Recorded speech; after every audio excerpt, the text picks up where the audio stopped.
Creamy layer नहीं होना चाहिए, ये प्रधानमंत्री जी का निर्देश है, बात सही है। जैसे कानूनी प्रक्रिया है, कानूनी प्रक्रिया के तहत जेल गए, कानूनी प्रक्रिया के तहत वो बाहर आए हैं। बाहर बेल हो जाना ये मतलब नहीं होता है कि दोष मुक्त हो गए हो। सर, मनीष सिसोदिया को बेल मिल गई है सर। आम आदमी पार्टी के नेता लोग बोल रहे हैं कि साजिश के तहत केजरीवाल को भी फंसाया जा रहा है। जैसे कानूनी प्रक्रिया है, कानूनी प्रक्रिया के तहत जेल गए, कानूनी प्रक्रिया के तहत वो बाहर आए हैं। बाहर बेल हो जाना ये मतलब नहीं होता है कि दोष मुक्त हो गए हो।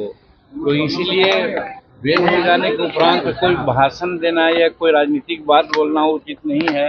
हम लोग यही समझते हैं कानूनी प्रक्रिया के तहत वो गए थे, कानूनी प्रक्रिया के तहत आए हैं। अगर और कहीं कुछ बातें हो सकती है तो फिर भी जा सकते हैं वो, तो इसलिए उसमें कुछ कहने की बात नहीं है। वो सब न्यायाधीन मामला है, इसलिए न्यायालय का विचार है, न्यायालय का मामला है, इसलिए उसको बहुत कुछ कहा नहीं जाना चाहिए।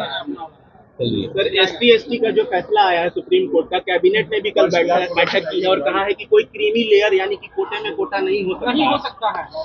देखिए, क्रीमी लेयर और कोटा में कोटा ये दो बात है। हम भी मंत्रिमंडल में थे, हमारी बातें भी हुई है। क्रीमी लेयर नहीं होना चाहिए, ये प्रधानमंत्री जी का निर्देश है, बात सही है कि शेड्यूल कास्ट के जो लोग हैं उसमें क्रीमी लेयर कर करके जैसे OBC में है उस तरह का नहीं होना चाहिए। लेकिन समाज में कुछ वैसे लोग हैं जो आज भी हाशिए पर हैं, 76 वर्ष के बाद भी, उनके लिए तो व्यवस्था होनी चाहिए। और इसी को कहा जाता है कि अगर कोटा में कोटा करें, जैसे जनसंख्या के आधार पर सारी बातें होती है, इसमें हमारी मानना है और हमने भी कल कहा है कि शेड्यूल कास्ट में बिहार में 21 जातियां हैं। 21 जाति में 4 जाति जिसको D4 कहते हैं। और आज देखा जाता है कि जज हो, कलेक्टर हो, इंजीनियर चीफ हो, इंजीनियर हो, बैंक हो, रेलवे में हो, सब में अगर रिप्रेजेंटेशन की बात कही जाएगी तो ये जो 4 जातियां हैं जिसको D4 कहते हैं, विकसित 4 कहते हैं, वही 90% भाग लिए हुए हैं।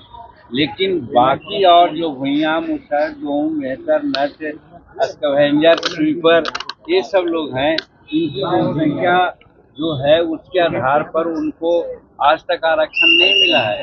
इसीलिए हम लोग की मांग यही है और कल हमने कैबिनेट में कहा भी है कि अलग व्यवस्था होनी चाहिए। आज 76 वर्ष आज़ादी के बाद इन लोगों में आज कोई IAS नहीं है, कोई IPS नहीं है, कोई इंजीनियर चीफ नहीं है, कोई डॉक्टर नहीं है, कोई बैंक कर्मचारी नहीं है, कोई रेलवे कर्मचारी नहीं है। तो यही स्थिति रहेगी क्या?